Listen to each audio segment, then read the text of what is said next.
নমস্কার বন্ধুরা, আমি শর্মিষ্ঠা কিচেনে সবাইকে স্বাগত। আজকে আমি আপনাদের সঙ্গে দুটো জমজমাট রেসিপি শেয়ার করব। চিকেন কষার সঙ্গে থাকবে গন্ধরাজ পোলাও। চলুন দেখে নিই কীভাবে বানাই, আর ভিডিওটা প্রথম থেকে শেষ পর্যন্ত অবশ্যই দেখবেন। চিকেন কষার জন্য আমি এখানে 1 কেজি চিকেন নিয়েছি। চিকেনগুলোকে ভালো করে পরিষ্কার করে আমি ধুয়ে নিয়েছি। আমি গ্যাসটা ধরিয়ে দিয়ে কড়াইটা বসিয়ে দিয়েছিলাম। আমি এবার কড়াইয়ের মধ্যে তেল দিয়ে দেবো, সাদা তেল। আপনারা চাইলে সর্ষের তেলেও করতে পারেন, কোনো অসুবিধা নেই। আমি সাদা তেলেই করব।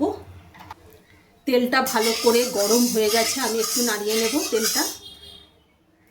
আর এখানে আমি 4 পিস আলু নিয়ে নিয়েছি। এই আলুগুলোকে আমি ভেজে নেব। আলুগুলোর মধ্যে আমি একটু নুন দিয়ে দেবো। আমি আগে থেকে নুন হলুদ মাখাইনি, আমি কড়াইতেই একেবারে দিয়ে দিচ্ছি। অল্প একটু হলুদ গুঁড়ো দিয়ে দেবো। এবার আমি আলুগুলোকে লাল করে ভেজে নেব। আলুটা ভাজা হতে হতে আমি একটা মিক্সিং জার নিয়ে নিয়েছি। মিক্সিং জারের মধ্যে আমি 9টা কাঁচা লঙ্কা দিয়ে দিলাম, আর 15টার মতো রসুন কোয়া আছে, সেটাও আমি দিয়ে দিলাম। আর 1 ইঞ্চির মতো আদা, আমি এটা মিক্সিতে পেস্ট করে নেব। এর মধ্যে একটু জল দিয়ে দেবো, অল্প একটু আমি জল দিয়ে দিলাম। আদা রসুন আর কাঁচা লঙ্কাটা মিক্সিতে পেস্ট করা আমার হয়ে গেছে। আলুগুলো আমার লাল করে ভাজা হয়ে গেছে, এগুলোকে আমি তুলে নিচ্ছি। আলু ভাজার তেলের মধ্যে আমি ফোড়ন দিয়ে দেবো। এখানে আমি 2টো ছোটো এলাচ নিয়েছি, দারচিনি নিয়েছি, আর 2টো লবঙ্গ নিয়েছি, আর 1 চামচ গোটা জিরে দিয়ে দিলাম। এবার ফোড়নটাকে ভালো করে নাড়িয়ে চাড়িয়ে আমি ভেজে নেব। ফোড়নটা ভালো করে ভাজা হয়ে গেছে, আর ফোড়নের থেকে একটা সুন্দর মিষ্টি গন্ধ বেরোচ্ছে। আর এখানে আমি 3টে মিডিয়াম সাইজের পেঁয়াজ কুচিয়ে রেখে দিয়েছিলাম, 2টো ছোটো সাইজের টমেটো, আর একটা ক্যাপসিকাম। এইটা আমি কড়াইতে দিয়ে দেবো। পেঁয়াজ টমেটো আর ক্যাপসিকামটা আমি ভালোভাবে ভেজে নেব। আমি এর মধ্যে স্বাদ মতো নুন দিয়ে দেবো, তাহলে তাড়াতাড়ি পেঁয়াজ ক্যাপসিকাম আর টমেটোটা ভালো করে ভাজা হয়ে যাবে। এবার নুন দেওয়া হয়ে গেছে। এবার আমি ভালোভাবে নাড়িয়ে চাড়িয়ে আমি ভেজে নেব।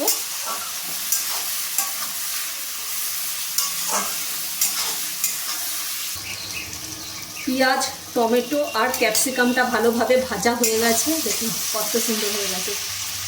এর মধ্যে আমি মিক্সিতে যে মশলাটা পেস্ট করে রেখে দিয়েছিলাম সেটা আমি দিয়ে দেবো। কিছু উপকরণ দিয়ে দেবো। এখানে আমি 2 চামচ হলুদ গুঁড়ো দিয়ে দেবো, 1 চামচ জিরে গুঁড়ো, 1 চামচ আমি ধনে গুঁড়ো দিয়ে দিলাম। এবার আমি মশলাটাকে ভালোভাবে কষিয়ে নেব।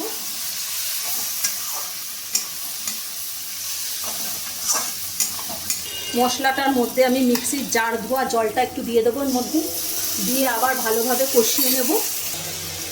মশলাটা ভালোভাবে কষানো হয়ে গেছে। এর মধ্যে আমি মাংসটা দিয়ে দেবো। মাংসটা দিয়ে ভালো করে কষাতে হবে। আর এটা যেহেতু চিকেন কষা, এর মধ্যে বেশি ঝোল থাকবে না। চিকেনটা দিয়ে ভালো করে আমি মশলার সাথে চিকেনটা কষিয়ে নেব।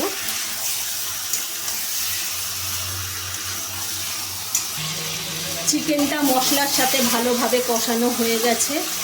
এর মধ্যে আমি 2 চামচ গরম মশলা দিয়ে দেবো।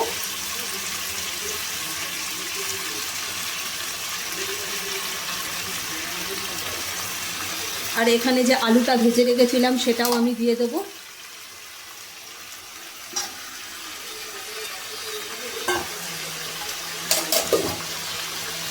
এবার আলুটা দিয়ে আর এই গরম মশলাটা দিলাম, সেটা দিয়ে আমি ভালোভাবে নাড়িয়ে নেব। নাড়িয়ে চাড়িয়ে আবার একটু কষিয়ে নেব।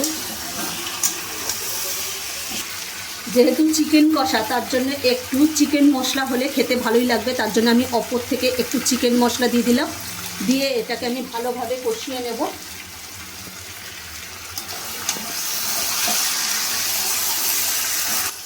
দেখুন কত সুন্দর চিকেন মশলাটা দেওয়ার পর হয়েছে, আর চিকেনটা কত সুন্দর কষানো হয়েছে।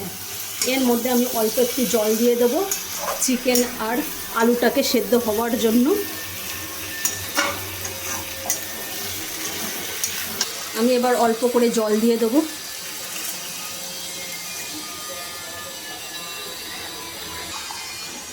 আমি অল্প করে জল দিয়ে দিয়েছি।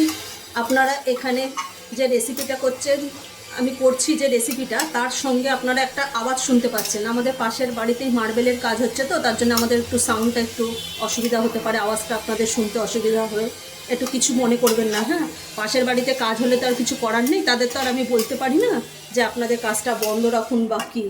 আমাদের একদমই পাশেই তাদের কাজ হচ্ছে, এর জন্য আওয়াজটা একদমই আমাদেরও অসুবিধা হচ্ছে।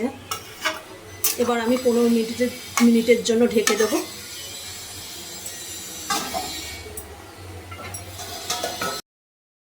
এবার ঢাকাটা খুলে দেখে দেবো চিকেনটা ভালোভাবে সেদ্ধ হয়েছে কিনা।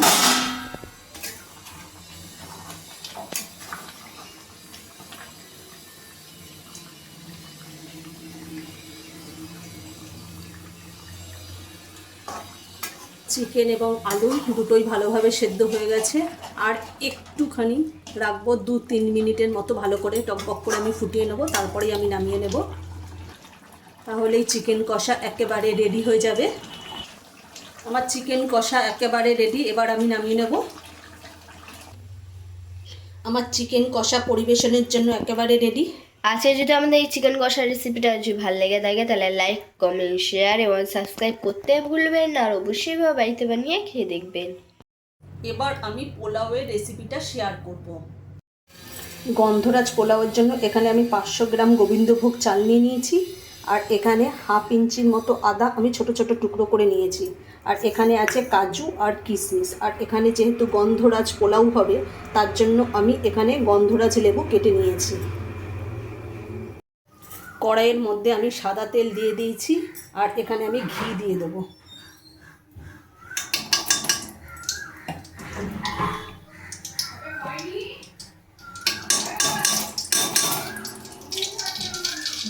আর আপনারা চাইলে পুরো রান্নাটা আপনারা ঘি দিয়েই করতে পারেন। এবার আমি ঘিটাকে গরম করে নেব ভালোভাবে।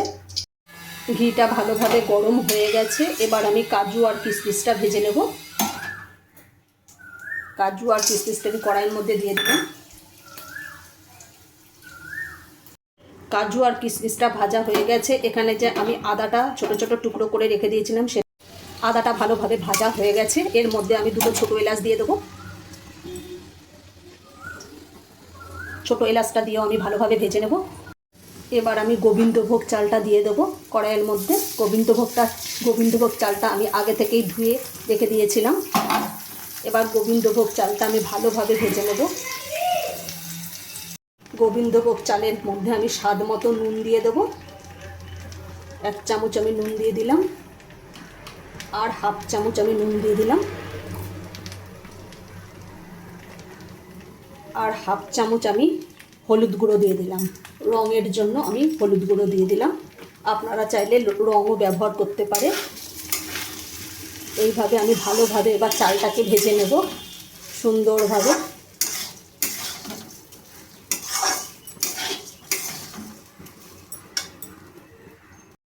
আমি এই বাটিটা মেপে আমি 1 বাটি চাল দিয়েছিলাম, তাহলে 1 বাটি আমি চাল দিয়েছি। আমি জল নেব 2 বাটি। এখানে আমি 1 বাটি ঢেলে দিলাম। আর 1 বাটি আমি জল নিয়ে নেব।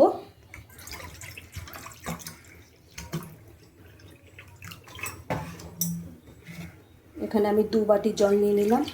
এই জলটাকে আমি ভালোভাবে ফুটিয়ে নেব। গোবিন্দভোগ চালটা ভালোভাবে ভাজা হয়ে গেছে। এর মধ্যে আমি চিনি দিয়ে দেবো।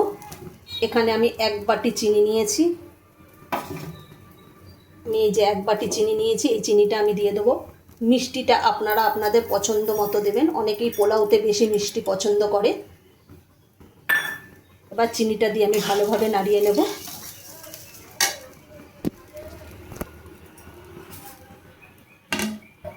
আর আমি যে কাজু আর কিশমিশটা ভেজে রেখে দিয়েছিলাম, সেটাও আমি দিয়ে দেবো।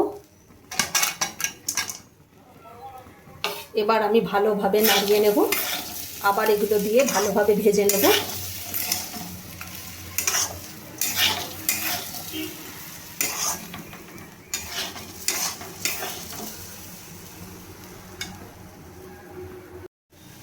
চালটা ভালোভাবে ভাজা হয়ে গেছে। আমার জলটাও গরম হয়ে গেছে। এবার আমি গোবিন্দভোগ চালের মধ্যে জলটা দিয়ে দেবো আস্তে আস্তে করে।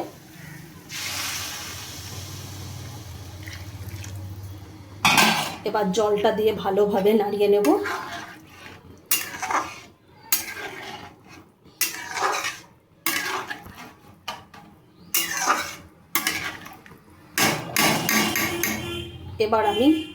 এবার ঢাকা দিয়ে ঢেকে দেব 2-3 মিনিটের জন্য।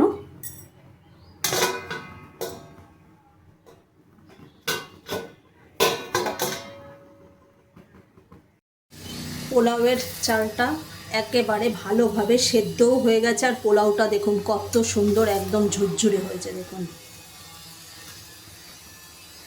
আর যখনই পোলাও করবেন তখনই আপনারা যে বাটি বা গ্লাস মেপে গোবিন্দভোগ চালটা নেবেন, আর অবশ্যই পোলাও গোবিন্দভোগ চাল দিয়েই করবেন।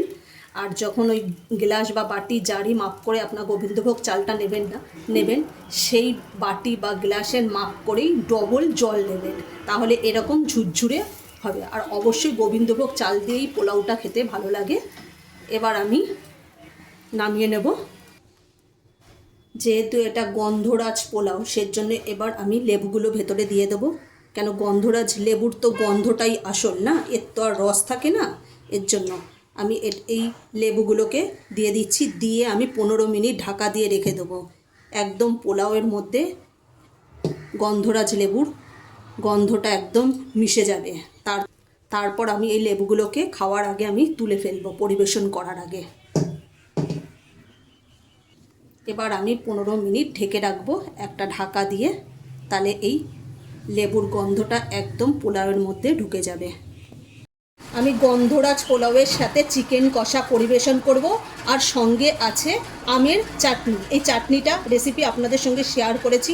আর আজকে আমাদের গন্ধরাজ পোলাও আর চিকেন কষা রেসিপিটা কেমন লাগলো অবশ্যই জানাবেন। আর যখন পরিবেশন করবেন তখন গন্ধরাজ লেবুগুলো তুলে নেবেন। দেখুন আমাদের গন্ধরাজ পোলাও আর চিকেন কষা। আচ্ছা, যদি আমাদের এই রেসিপিগুলো ভালো লেগে থাকে তাহলে লাইক, কমেন্ট, শেয়ার এবং সাবস্ক্রাইব করতে ভুলবেন না, আর অবশ্যই এবার বাড়িতে বানিয়ে খেয়ে দেখবেন।